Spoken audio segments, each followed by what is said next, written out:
Good morning, everyone, and welcome back to Morning Scriptures. And we are on Leviticus chapter 5 today, so we are going to get started.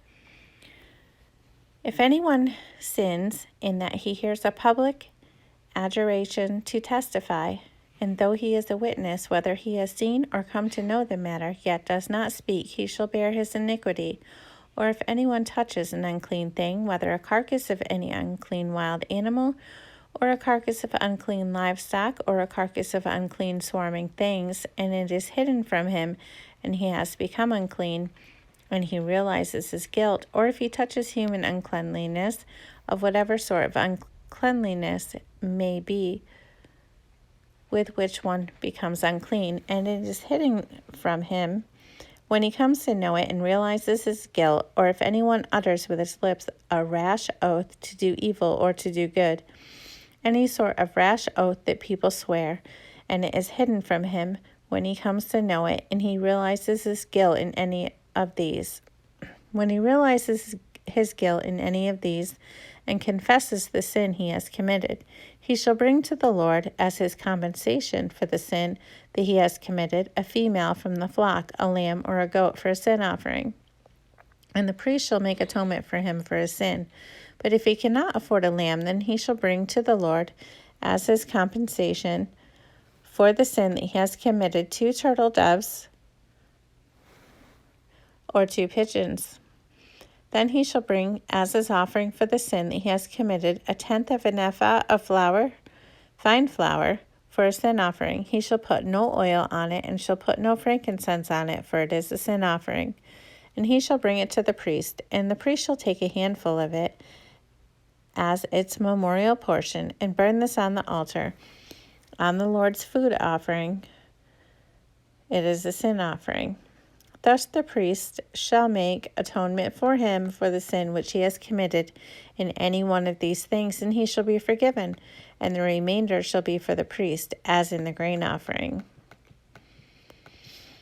The Lord spoke to Moses, saying, If anyone commits a breach of faith and sins unintentionally in any of the holy things of the Lord, he shall bring to the Lord as his compensation a ram without blemish out of the flock, valued in silver shekels, according to the shekel of the sanctuary, for a guilt offering. He shall also make a restitution for what he has done amiss in the holy thing, and shall add 1/5 to it, and give it to the priest. And the priest shall make atonement for him with a ram of the guilt offering, and he shall be forgiven. If anyone sins doing any of these things that by the Lord's commandments ought not to be done, though he did not know it, then realizes his guilt, he shall bear his iniquity. He shall bring to the priest a ram without blemish out of the flock, or its equivalent, for a guilt offering, and the priest shall make atonement for him for the mistake that he made unintentionally, and he shall be forgiven. It is a guilt offering. He has indeed incurred guilt before the Lord. Leviticus chapter 6. The Lord spoke to Moses, saying, If anyone sins and commits a breach of faith against the Lord by deceiving his neighbor in a matter of deposit or security, or through robbery, or if he has oppressed his neighbor, or has found something lost and lied about it, swearing falsely, in any of all these things the people do and sin thereby, if he has sinned and has realized his guilt, and will restore what he took by robbery, or what he got by oppression, or the deposit that was committed to him, or the lost thing that he found, or anything about which he has sworn falsely, he shall restore it in full, and shall add 1/5 to it, and give it to him to whom it belongs on the day he realizes his guilt. And he shall bring to the priest as his compensation to the Lord a ram without blemish out of the flock, or its equivalent, for a guilt offering. And the priest shall make atonement for him before the Lord, and he shall be forgiven for any of the things that one may do and thereby become guilty. The Lord spoke to Moses, saying, Command Aaron and his sons, saying, This is the law of the burnt offering. The burnt offering shall be on the hearth of the altar all night until the morning, and the fire of the altar shall be kept burning on it. And the priest shall put on his linen garment, and put his linen undergarment on his body, and he shall take up the ashes to which the fire has reduced the burnt offering on the altar and put them beside the altar. Then he shall take off his garments and put on other garments and carry the ashes outside the camp to a clean place. The fire on the altar shall be kept burning on it. It shall not go out. The priest shall burn wood on it every morning, and he shall arrange the burnt offering on it, and shall burn on it the fat of the peace offerings. Fire shall be kept burning on the altar continually. It shall not go out. And this is the law of the grain offering.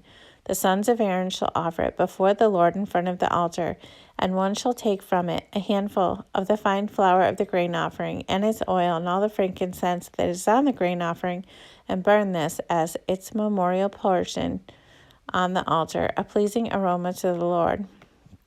And the rest of it Aaron and his sons shall eat. It shall be eaten unleavened in a holy place. In the court of the tent of meeting they shall eat it. It shall not be baked with leaven. I have given it as their portion of my food offerings. It is a thing most holy, like the sin offering and the guilt offering. Every male among the children of Aaron may eat it, as decreed forever throughout your generations from the Lord's food offerings. Whatever touches them shall become holy. The Lord spoke to Moses, saying, This is the offering that Aaron and his sons shall offer to the Lord on the day when he is anointed, a tenth of an ephah of fine flour as a regular grain offering, half of it in the morning and half in the evening. It shall be made with oil on a griddle. You shall bring it well mixed in baked pieces like a grain offering, and offer it for a pleasing aroma to the Lord. The priest from among Aaron's sons, who is anointed to succeed him, shall offer it to the Lord as decreed forever. The whole of it shall be burned. Every grain offering of a priest shall be wholly burned. It shall not be eaten. The Lord spoke to Moses, saying, Speak to Aaron and his sons, saying, This is the law of the sin offering. In the place where the burnt offering is killed shall the sin offering be killed before the Lord. It is most holy. The priest who offers it for sin shall eat it. In a holy place it shall be eaten, in the court of the tent of meeting. Whatever touches its flesh shall be holy, and when any of its blood is splashed on a garment, you shall wash that on which it was splashed in the holy place, and the earthenware vessel in which it is boiled shall be broken. But if it is boiled in a bronze vessel, that shall be scoured and rinsed in water. Every male among the priests may eat of it. It is most holy. But no sin offering shall be eaten from which any blood is brought into the tent of meeting to make atonement in the holy place. It shall be burned up with fire.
Leviticus chapter 7. This is the law of the guilt offering. It is most holy. In the place where they kill the burnt offering, they shall kill the guilt offering, and its blood shall be thrown against the sides of the altar. And all its fat shall be offered, the fat tail, the fat that covers the entrails, the 2 kidneys with the fat that is on them at the loins, and the long lobe of the liver that he shall remove with the kidneys. The priest shall burn them on the altar as a food offering to the Lord. It is a guilt offering. Every male among the priests may eat of it. It shall be eaten in a holy place. It is most holy. The guilt offering is just like the sin offering. There is one law for them. The priest who makes atonement with it shall have it, and the priest who offers any man's burnt offering shall have for himself the skin of the burnt offering that he has offered, and every grain offering baked in the oven, and all that is prepared on a pan or a griddle shall belong to the priest who offers it. And every grain offering mixed with oil or dry shall be shared equally among all the sons of Aaron. And this is the law of the sacrifice of peace offerings that one may offer to the Lord. If he offers it for a thanksgiving, then he shall offer with the thanksgiving sacrifice unleavened loaves mixed with oil, unleavened wafers smeared with oil, and loaves of fine flour well mixed with oil. With the sacrifice of his peace offerings for thanksgiving, he shall bring his offering with loaves of leavened bread, and from it he shall offer one loaf from each offering as a gift to the Lord. It shall belong to the priest who throws the blood of the peace offerings.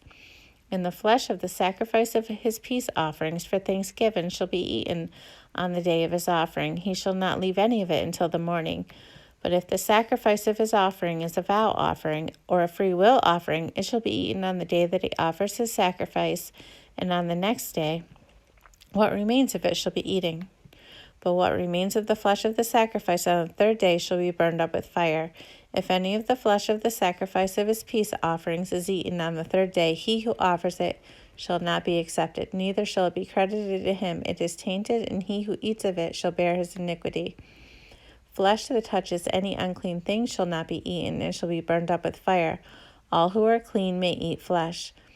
But the person who eats of the flesh of the sacrifice of the Lord's peace offerings, while an uncleanness is on him, that person shall be cut off from his people. And if anyone touches an unclean thing, whether human uncleanness or an unclean beast or an unclean detestable creature, and then eats some flesh from the sacrifice of the Lord's peace offering, that person shall be cut off from his people.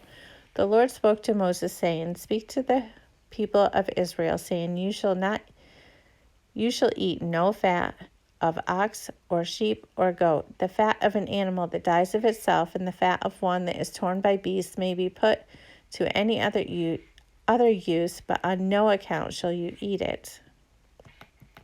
For every person who eats of the fat of an animal, of which a food offering may be made to the Lord, shall be cut off from his people. Moreover, you shall eat no blood whatever, whether of fowl or of animal, in any of your dwelling places. Whoever eats any blood, that person shall be cut off from his people. The Lord spoke to Moses, saying, Speak to the people of Israel, saying, Whoever offers the sacrifice of his peace offerings to the Lord shall bring his offering to the Lord from the sacrifice of his peace offerings. His own hand shall bring the Lord's food offerings. He shall bring the fat with the breast, that the breast may be waved as a wave offering before the Lord. The priest shall burn the fat on the altar, but the breast shall be for Aaron and his sons, and the right thigh you shall give to the priest as a contribution from the sacrifice of your peace offerings. Whoever among the sons of Aaron offers the blood of the peace offerings and the fat shall have the right thigh for a portion. For the breast that is waved and the thigh that is contributed I have taken from the people of Israel out of the sacrifices of their peace offerings, and have given them to Aaron the priest and to his sons as a perpetual due from the people of Israel. This is the portion of Aaron and of his sons from the Lord's food offerings, from the day they were presented to serve as priests of the Lord. The Lord commanded this to be given them by the people of Israel from the day that he anointed them. It is a perpetual due throughout the generations. This is the law of the burnt offering, of the grain offering, of the sin offering, of the guilt offering, of the ordination offering, and of the peace offering, which the Lord commanded Moses on Mount Sinai on the day that he commanded the people of Israel to bring their offerings to the Lord in the wilderness of Sinai. Okay, so that is the end of chapter 7, and we are going to stop there today. And I hope to see you again tomorrow morning for our next morning scripture. And I thank you so much for watching. Have a wonderful, blessed day.